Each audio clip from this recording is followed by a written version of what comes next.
Hi, this is Ushendra from Ushendra's Engineering Tutorials. Yet another important topic from the playlist, measurements and instrumentation. AC bridges is going on, and many components can be measured using bridges like inductors, capacitors and unknown resistances. Apart from that, even frequency can be measured. Unknown frequency also can be measured, and one such bridge which is used to measure unknown frequency is this one, Wien Bridge, and this is the bridge for today. It's an AC bridge, right? And that's the layout of a general bridge. 4 arms with a detector and source of excitation. Guys, it's a AC because it's an AC bridge. It's a detector. The need of detector is to indicate the point at which the balance is obtained and the point at which we can carry the analysis. That's the need of the detector over here, right? When no current flows through this detector, the bridge is underbalanced, and then product of opposite impedances are equal. Done. From there the picture starts, right? So this is the general layout of the AC bridge. So the components, we need to have some components, right? So here we have a resistor, a parallel combination of R and C, resistor and a capacitor like this, parallel combination, and the adjacent arm consists a series combination of resistor and a capacitor and a resistor. Opposite with a resistor, simply resistive network, and even this one has got resistor, simply resistor.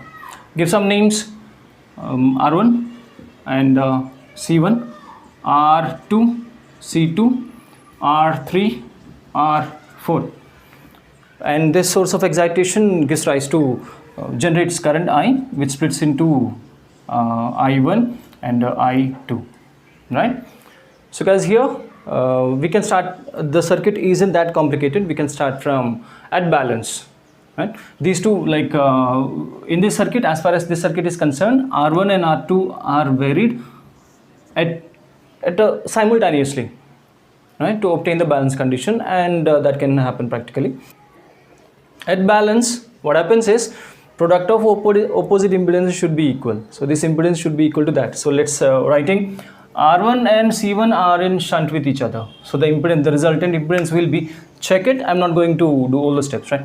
The impedance of the parallel combination of R1 and C1 will be R1 upon 1 plus j omega R1 C1, the impedance of this one, into this, into R4, which is equal to this impedance into this impedance. Now this is a series combination R2 C2, so that can be written as R2 plus 1 by j omega C2, guys, a bigger one to be more clear, C2 into the opposite arm R3, right?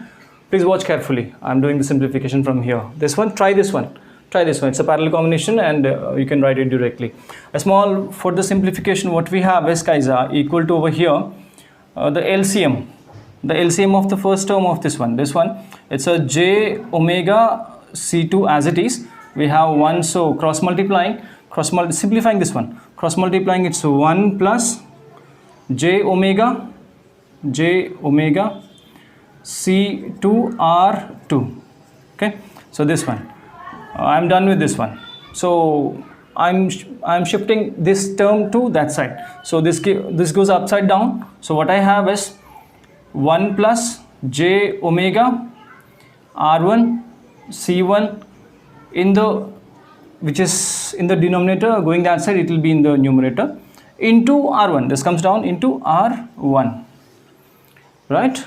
And yes, we are left with R4. This is my R4. And I'll pull that, this R4, don't get confused, R4, and I'll drag this one, R3 to LHS. I'll drag that R3 to, now this is my expression, R3, right? And yes, going ahead, so multiplying this one, what I have is 1 into this plus this, 1 into this plus 1 into this. So I'll be having 1 plus j omega R1, sorry, it's R1 C1, for this one entire equation once again, plus going ahead, this into this, j omega C2 R2, right? Now I need your attention here. this into this, j into j, j square is minus 1, so minus, right? Omega into omega, omega square, and we have r1 c1 r2 c2, right? This equation only for the numerator part. So what I do is I'll drag this one, j omega c2 r1 to this side. So what happens is j, it's dividing, so coming this side it will be multiplying, j omega c2 r1 r4 by r3, which is equal to that, right? And j omega, hey guys, something else once again, 1 minus omega square r1 r2 c1 c2. Guys, I have done a small mistake in the above expression. I'm going to change, right? Don't bother. It should be r1 c1 r2 and c2. Here, a small correction over here. Please don't mind. It happens. Kabhi to hota hai. It happens, right? So 1 minus omega square r1 r2 c1 c2. Yes, 1 minus omega square r1 r2 c1 c2. Did I go wrong? No, this time I am perfect, right? And from the second term, what we have is plus j omega. Taking out j omega is common from here and here. What we are left with is r1 c1 plus r2 c2. Even now I am okay, right? On this side we have j omega c2 r1 r4 by r3, right? And this bridge is intended to measure frequency. So in this, where do we have frequency? Equating the imaginary terms, this is the imaginary and this is the imaginary, and in that case j omega gets cancelled, so I don't have frequency over there. The real term here, I have the frequency omega 2 pi f, omega in angular frequency and 2 pi f in hertz. So I have frequency over here. Now equating imaginary and real terms on either side of the equation, what I have is equating the imaginary j omega c2 r1 r4 by r3 imaginary, which is equal to j omega r1 c1 plus r2 c2 on either side, right? On the other hand, I have this one, 1 minus omega square r1 r2 c1 c2. Do we have a real term on this side? We don't have a real term on LHS. RHS we have this one, it's a real, and on LHS we don't have, so that will be equal to 0. From which omega square r1 r2 c1 c2 equal to 1, right? So omega square will be equal to 1 upon r1 r2 c1 c2. So this is my expression for omega square. Picture abhi baki hai, we need to do something with that. Now this is my expression for omega square equal to 1 upon r1 r2 c1 c2. That frequency I am searching for, right? Rewriting this equation again, what I have is this side. I'll make use of this one, this side, don't mind. Omega square is equal to 1 upon r1 r2 c1 and c2, right? So that's the expression. I need only omega, so squaring on either root on either side, square root on either side. That root and this gets cancelled, and omega, we are left with omega, omega, which is equal to 1 upon under root on either side cancels this square, r1 r2 c1 c2. Guys, this is angular frequency, and this can be written as 2 pi f, which is equal to 1 by here itself a small simplification. Usually what we go for is the values, the selected values in our Wien bridges, r1 equal to r2 equal to r, and c1 equal to c2 equal to c. Under that condition, when these two are equal, that will result in r square and c square.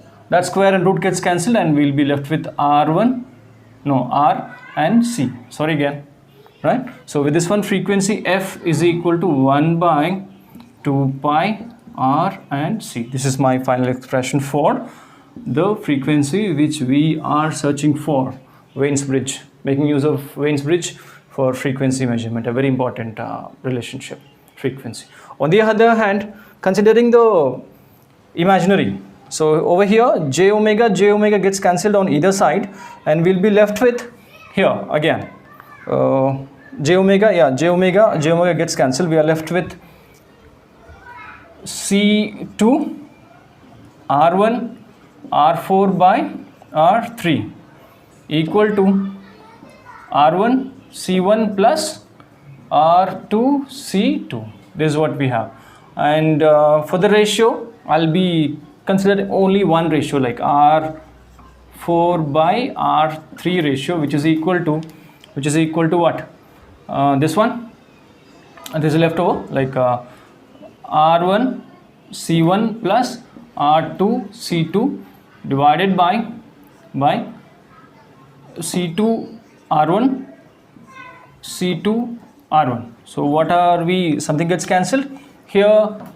It's R1 gets cancelled, so we are left with C1 by C2 plus over here I guess C2 gets cancelled. We are left with R2 by R1, the ratio R4 by R3, a very, very important ratio which we have to consider again while designing a Wien's bridge. You may have questions, design a Wien's bridge to have so and so, to meet so and so requirements. So then we have to recollect this expression, this frequency will be given, or you have to determine the frequency, or what should be the values of R2 C2 R2 R1 to obtain such amount of frequency, right? Now this is all for today's video. Hope you understand this one. Hope you understand this lecture video. If you understand and if you find it useful, please subscribe my channel Ushendra's Engineering Tutorials. For more updates, stay tuned to Ushendra's Engineering Tutorials. Thank you so much.